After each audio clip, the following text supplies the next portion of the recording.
buenas tardes. Aunque ustedes no lo crean, estamos en 1992. No, en su casa no, aquí. En la Pardopedia, el almanaque de la Pardopedia, hemos llegado al programa 53, año 92. Un año del que se podría estar hablando días, horas, semanas, sin hablar de música. Pero eso va a ser solo un trocito, porque es el año donde en España hay tres acontecimientos. Uno, la Olimpiada en Barcelona, año 92, Barcelona 92, con el famoso COVID y con un gran éxito deportivo. España nunca ha igualado el número de medallas, con aquella medalla de oro de Fermín Cacho en el 1500, con la medalla de plata en el Décathlon, la prueba más difícil del mundo, 10 pruebas en 2 días. España nunca había estado. Incluso creo recordar que fuimos medalla de bronce, fue él, medalla de bronce en salto con pértiga, donde España jamás había sacado, ni ha vuelto a sacar, y me temo que no volverá a sacar ninguna medalla más en toda su historia. Pero también fue el año del AVE. El AVE llegó a Sevilla, bueno, vamos por orden, se hizo a Sevilla porque estaba la Expo de Sevilla. La Expo de Sevilla fue un gran acontecimiento.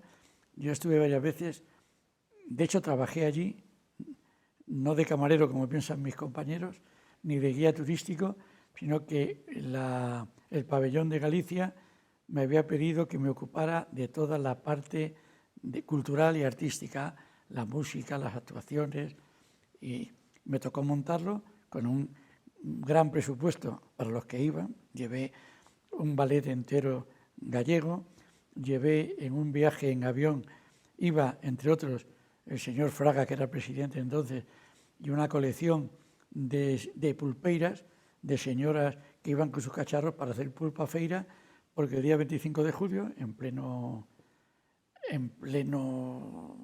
Expo, era el Día de Galicia, y ese día invitaban a muchísima gente. Fue el ballet Rey de Viana y fueron las pulpeiras. Bueno, me lo pasé muy bien, fue muy importante, y naturalmente se estrenó, lo he dicho antes, el AVE, y tuve la oportunidad de viajar varias veces en AVE, que entonces era como subir en un avión supersónico. Acostumbrado a los trenes lentos y premiosos y sucios que había habido en España, esto era una bendición. Lo que pasa es que yo me pasé todo el camino mirando a derecha e izquierda por las ventanillas, a ver, porque hay que recordar que el viaje en AVE, ahí se explica muy bien, de Madrid a Sevilla es mucho más corto que en carretera. Toda esta curva que se da para llegar a Córdoba, a Bailén, esto se lo saltan y van por Puerto Llano, por Ciudad Real, por el Valle de los Pedroches de Córdoba. Bueno, para mí fue un descubrimiento. Luego he utilizado, ahí lo veo, 570 kilómetros en coche, 471 en AVE. No corre tanto, lo que pasa que coge un atajo. Vamos a hablar de dos desapariciones muy importantes. Una es Marlene Dietrich, una cantante, actriz alemana, pero nacionalizada norteamericana, estadounidense, que se había hecho muy famosa en sus películas. Recuerdo Testigo de Cargo, hacía un gran papel, pero había hecho muchísimas grandes películas, y sobre todo por la canción Lili Marlene. Lili Marlene es una canción alemana que se utilizó mucho en la Segunda Guerra Mundial en ambos lados. Era una canción que cantaban los alemanes y que cantaban también los aliados. Ella fue una de las causantes de que esta canción fuera un gran éxito, una canción triste como corresponde a la época de guerra. Y murió una de las grandes figuras españolas de todos los tiempos, que es Camarón de la Isla, José Monge. Murió muy joven. Todavía a mí, cada vez que le veo, hace poco estaba buscando qué versiones había de la saeta de Serrat. Vi la de, no sé, de Diana Navarro, maravillosa, muy bonita, pero ninguna como la de Serrat y la de Camarón. Y además han hecho un montaje en internet que empieza con la voz de Serrat haciendo la parte de verso. Dijo una voz popular: ¿quién me presta una escalera? Y luego, cuando tenía que empezar a cantar él, empieza a cantar Camarón. Se la recomiendo. Yo les digo que aquí no pongo las canciones porque si no, no tendríamos tiempo para nada. Pero les recomiendo que lo escuchen y lo aprecien, porque es una auténtica maravilla. Y vamos a hablar de tecnología. Hay que ver lo difícil que es mejorar la cosa. Yo, por ejemplo, aquí detrás, lo están viendo ustedes, tengo un proyector de cine, ya no se usan. Hoy día se puede utilizar en un CD, en un DVD, de más calidad del que tienen ustedes en su casa. Con un buen proyector se puede ver una película.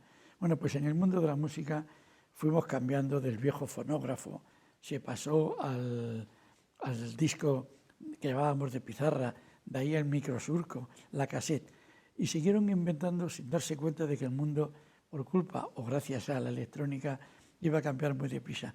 Y este año se presentan dos cosas que creyeron que iba a ser la revolución: el minidisc, que era un lector de discos de láser, como el CD, pero de tamaño muy pequeño, con un aparato muy pequeño. Yo tengo uno en mi casa, que naturalmente no me sirve para nada porque puedo tener 8 o 10 discos de ese tamaño nada más, por la curiosidad. Y el otro que se inventó fue la cassette compacta digital. Esa la llegamos a utilizar, por ejemplo, en Radio 80 como reserva de sonido, porque tenía una ventaja sobre la cassette normal, que era que podías pasar de la canción 1 a la 9 en pocos segundos y además paraba sola. No tenías que ir buscando como en la otra cassette, echabas para atrás, para adelante, hasta que lo encontrabas. El problema de verdad fue que la casa Sony, que fue la inventora del minidisc y de esto, no quiso cederle la patente a nadie. ¿Por qué? Porque habían tenido la experiencia con Beta, de que siendo Beta mejor que VHS, VHS se había extendido mucho por todo el mundo y se había comido su historia. Aquí pasó lo mismo. Pronto aparecerían los Spotify, los Instagram. Yo como no suelo trabajar en ese terreno, ese es el CD, no lo leo bien, no sé si es un minidisc, yo creo que es demasiado grande, no. Este es el compact normal. Bueno, pues muchísimo más pequeño, casi la cuarta parte que eso. Parecía un enorme avance y no lo fue, porque enseguida se retiraron todos estos aparatos. Se retiraron para pasar a lo que ustedes utilizan ahora. Yo no, porque no soy nada moderno, que es escuchar la radio en tu teléfono con unos casquitos que suenan muy bien y a veces y teniendo 25 millones de canciones absolutamente gratis, sin pagar nada. Bueno, pues vamos a entrar en la música. Ustedes conocen mi manía de arrancar con Eurovisión. Ganó Irlanda. Irlanda ganó 6 o 7 veces casi seguidas en una década. Habían pillado el truco y eran los amos. Ganó Irlanda. España presentó a uno de los 3 artistas que ha ido 2 veces, a españoles, que ha ido 2 veces a Eurovisión. El cantante navarro, Serafín Zubiri, invidente, muy buen artista, pero con esta canción. Todo esto en la música, también era él el autor, pero solo llegó al puesto, lo tengo por aquí apuntado, al puesto 14. Y ya saben ustedes que ahí vuelve a empezar. Vamos a tener la sorpresa de Anabel Conde. Tuvimos la sorpresa de Anabel Conde y desde ahí hemos tenido el 7º puesto, me parece, de la gran voz de España, es decir, la ganadora de Operación Triunfo, Rosa López, pero por lo demás cada vez da más pena. Bueno, vamos a la OTI. En la OTI nos daba muchas alegrías. Se volvió a presentar Francisco. Francisco había ganado con la canción Latino, que además se convirtió en un himno en toda América. Bueno, pues este año se vuelve a presentar y gana de nuevo, solo lo ha ganado 2 veces, con la canción ¿A dónde iré? Lo curioso es que también su hermana, ya llegará su momento, llegó a ganar el festival, quedó segunda en el festival de la OTI. Su hermana, que no volvió a grabar ningún disco, que cantaba muy bien, debía ser cosa de familia, se presentó y quedó también muy bien. Así que vamos a entrar en nuestros clásicos y el primero, el hombre que triunfaba en esa época, es Julio Iglesias. Julio Iglesias hizo un disco llamado Calor, donde había una canción además de Mecano, aunque haga calor y demás. Lo presentó a bombo y platillo en la República Dominicana. Tuve la suerte de estar en esa presentación y hablar con él, y me contó que el año siguiente, en el 93, iba a hacer gira española, y me permití el lujo de decir que quería verle, que dónde iba a estar. Me contó y resulta que, no sé, creo que el 18 de julio iba a estar en Benidorm. Dije, hombre, justo cuando se cumplen 25 años de cuando ganaste Benidorm. con La vida sigue igual, qué casualidad. Digo, ¿y por qué no quedamos en Benidorm y cenamos cuando tú acabes de cantar? Pues venga, cenamos. Yo volví a mi casa y ¿qué tal? Mi mujer me preguntó cómo había ido, muy bien, ¿qué tal? Digo, estoy hablando con Julio. Esto era septiembre. Y he quedado el año que viene, en julio, en cenar con él. ¿Has quedado en julio? Y dije, ya sé que no va a ser, pero he quedado con Julio. Pero ya nos olvidaremos.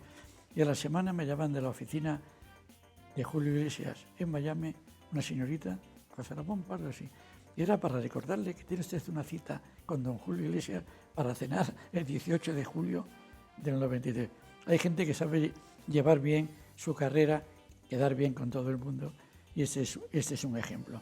Bueno, ese mismo año, Paloma San Basilio, que sacó un par de discos, consiguió uno de los sueños de su vida, grabar un disco entero a dúo con Plácido Domingo.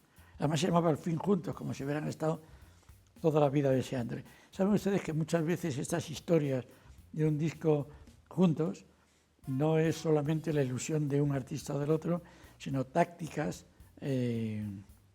comerciales, de marketing, de las propias compañías de discos. De pronto dicen, si consigo que Julio Iglesias, que es un gran artista latino, grabe un disco con Stevie Wonder, cosa que hizo, Julio Iglesias va a ganar el público de Estados Unidos, el público anglosajón, y Stevie Wonder va a ganar el público latino. Pues esto puede ser una historia parecida. Del mundo del clásico, Julio Iglesias lo ha hecho eso muy bien, Plácido Domingo también, porque Plácido ha hecho muchas incursiones en el mundo pop. Llegó a grabar hasta el Yesterday. No es su mayor éxito, ni mucho menos, pero devino bien y entonces se unió en este disco a Paloma San Basilio para que cada uno le regalara a su público al otro.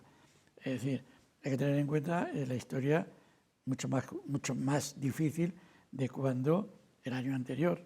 De hecho, el año anterior, o 2 años antes de la Olimpiada, había cantado Freddie Mercury, cantante pop de Queen, con Montserrat Caballé, una de las grandes divas mundiales de la ópera. Estos experimentos casi siempre salen bien, Vamos a seguir con Juan Pardo. Juan Pardo es uno de los nombres clave en la historia del pop español. Empezó en los primerísimos 60 con un grupo llamado Los Vándalos, pasó por los Teleco, luego los Pequeñiques, luego dejó la música para trabajar en televisión, en escala en IFI, escala en alta fidelidad. Le llamaron Los Pequeñiques, grabó con los Pequeñiques, formó Los Brincos, hizo Juan Junior, todo eso en una década, y a continuación empezó una carrera sola de más de 40 años, lleno de éxitos. Y este disco de este año, precisamente del año 92, que se llama Sinceramente Juan, lo pone abajo, grandes éxitos de Juan Pardo. Ahí pasaba un repaso no solo a los grandes éxitos que había hecho él como solista, sino pues con El sorbito de champán, es decir, las canciones con las que se había dado a conocer a lo largo de su carrera, y confirmándose como una de las grandes voces. Debe tener en este momento en el mercado, cantadas por él, por Marisol, por Rocío Jurado, unas 800 canciones. Y hacer 800 canciones distintas es francamente difícil. Y otro de los grupos que pega la explosión en este año gracias a la Olimpiada es Los Manolos. Los Manolos era un grupo de rumba catalana, más divertido que perfecto, que se les ocurrió hacer una canción, una versión de los Beatles, el All My Loving, y hacer un vídeo bastante casero, paseando por las calles de Barcelona, con la sorpresa de que la BBC inglesa les pareció buena idea y empezaron a programarlo. Y entonces, por contagio, aquí, miren ustedes, 6 o 9 me parece, ¿no? 4, 8, 9. Y aquí, que no les habíamos hecho mucho caso, pues ya no eran los Manolos cantando una canción de los Beatles, sino la BBC pinchando a un grupo español llamado Los Manolos.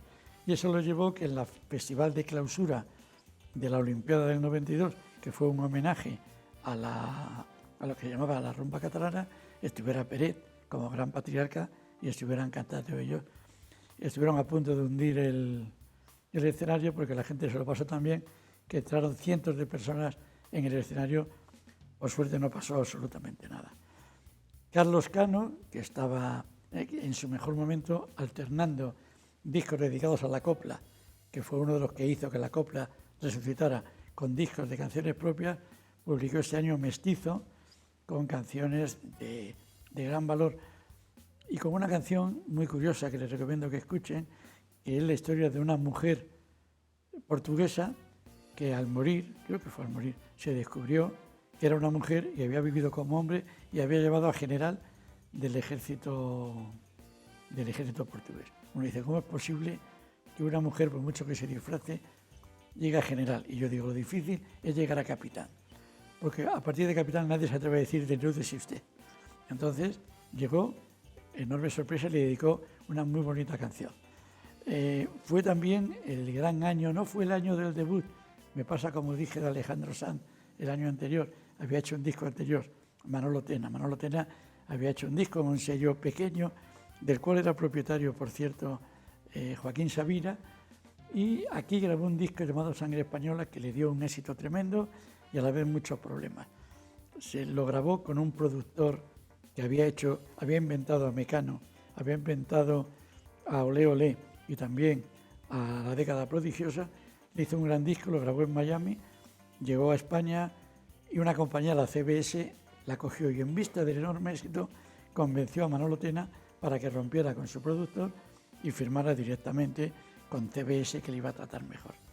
Le costó un pleito porque tenía contrato por más tiempo con este hombre, le costó un pleito que perdió y le costó además, por lo que fuera, no le supieron entender y nunca tuvo una canción, un disco, porque en Sangre Española es un disco completo, con todas las canciones son muy valiosas y funcionaron muy bien y llegó a esa historia, a conseguir el éxito que no había tenido, que había rozado, había estado en el grupo Cucharada, en el grupo Alarma, había escrito canciones también para Sabina, para mucha gente, pero como artista este disco fue su consagración y diríamos que también su condena.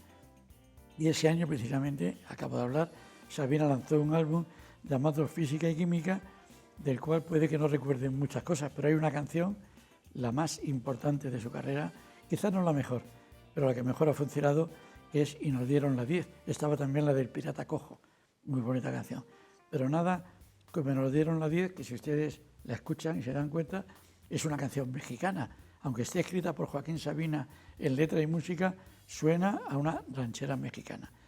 Tanto que su compañía de discos, que también tenía Rocío Dúrcal, les hizo hacer una versión a dos voces que fue un éxito tremendo en México. Nos dieron la 10. Cuando empezó a escribirla no estaba muy seguro, se reunió con uno de los componentes de Los Secretos para que le ayudara, empezaron a componer a medias, al final él acabó la canción y poco después el grupo Secretos, con Enrique Urquijo a la cabeza, que fue con el que él trabajó, sacó un disco llamado Ojos de Gata, que es la misma historia, la misma música y sin embargo un final distinto. Es decir, Joaquín Sabina liga al final con la chica que le sirve, la camarera que le sirve, y sin embargo Enrique Urquijo hace el ridículo en la cama, lo dice que él es un hombre ordinario cuando se baja de un escenario, un pareado parecido. Pues es de este año 92. Como es también el primer álbum, que tampoco el primer disco, de Rosario Flores. Rosario, teniendo 14 años, había grabado un disco con la compañía CBS, que pensaba que con la fama de su madre y el prestigio iba a funcionar y no funcionó para nada. Lo diremos claramente, fue un desastre. Tanto que ya dejó de cantar. Ojo que es la misma compañía que lanzó unos discos con Antonio Flores y tampoco funcionaron. Tuvo que irse a otra compañía y tuvo además que firmar Flores, que entonces no había firmado Flores. Hasta entonces no había firmado Flores. Entonces Rosario tomó una serie de canciones de su hermano fue el que las escribió, Antonio Flores. Voy a contar rápidamente la historia. Las más importantes eran Mi gato y Sabor Sabor. Cuando presentaron el disco a los 40 principales, que había que presentarlo con una instancia, si no, no te recibían, los 40 principales dijeron que esa canción no valía. No valía para los 40 principales, que era una canción demasiado aflamencada y que ellos eran más pop. Entonces la compañía se la presentó a José Antonio Avellán, que había trabajado en los 40 principales, había sido una estrella y en ese entonces estaba en la COPE llevando la música. Se la presentaron, la puso, empezó a sonar y cuando llevaba 300.000 discos vendidos, los 40 principales se bajaron los pantalones, la invitaron, la empezaron a programar y a continuación empezaron a decir que el éxito se debía a ellos. Yo, que lo he vivido, les aseguro que no, que el éxito es de Avellán, es de la COPE y que al final, en vista de la gran artista que era, no les quedó más remedio que recogerla en su repertorio, en su programación y luego venir a decir que era un éxito suyo. Y por cierto, como lo digo siempre, no lo voy a dejar de repetir, La Unión, Lobo Hombre en París, es decir, Sildavia, muchas canciones, Maracaibo, canciones propias que habían funcionado, este año se encuentran con la crisis del cantautor que no puede ir al ritmo que le exigen las compañías. Y lo que hacen es una muy buena adaptación, lo digo como curiosidad y les recomiendo que lo vean, de una canción americana de los Doobie Brothers que se llamaba Long Train Running, tren de largo recorrido, de la cual hacen una versión excelente que, como ven, aquí está en ese disco que les enseñamos, está la versión que hicieron en concierto y que significó un éxito muy importante. Porque entonces, entre la gente realmente joven, entre la gente que trabaja aquí ahora, que entonces tenía 5 años o 5 años menos, lo que funcionaba eran los Hombres G. Y ese año los Hombres G lanzaron un álbum llamado La Historia del Bikini, que naturalmente no tenía por qué contar la historia del bikini, sino que quería llamar la atención de la gente. Aquellos títulos como La cagaste por Lancaster era lo que hacía que Hombres G se llegaran a todos los sitios, es decir, te interesaras por ellos, que habrá a ver qué han hecho. Y al final hacían canciones que gustaban mucho a la gente de su quinta y se convirtieron en un éxito. Fue también uno de los discos, yo diría que casi de despedida, a no ser que se han vuelto a unir en los años 20 para despedirse de nuevo, del grupo vigués Siniestro Total. El álbum se llamaba Ante todo, mucha calma, ahí ven ustedes, y además lo pone con imágenes inteligentes para el espectador. Esto se basa en el eslogan que tenía la revista La Codorniz, el humor para gente, los lectores más inteligentes, decían. Bueno, me queda muy poco tiempo, les quiero contar que Kiko Veneno, al cual ha cantado y ha convertido en éxito, por un lado Martirio y por otro el propio Camarón de la Isla, graba también sus propios discos con muy buena acogida por su público, pero no con grandes cantidades de venta. Este se llamaba Échate un cantecito. Y en cambio uno que sí funcionó muy bien es Kiko Veneno, Kiko Veneno, que le estaba viendo en la foto, es Antonio Vega, antiguo componente de la Chapop, que este año hace su segundo álbum, Cara Triste, era el nombre de las canciones tristes, pero espléndidas, con El sitio de mi recreo, que se ha convertido en un Sánchez. Y por cierto, en un éxito total. Por cierto, Marta Sánchez la veo aquí y no quiero olvidarme, aunque se me acaba el tiempo y mis compañeros me hacen señas, es cuando se desliga de Olele y lanza su primer éxito, que es la canción Desesperada. Les dejo la semana que viene el año 1993, que está interesantísimo. Hasta luego.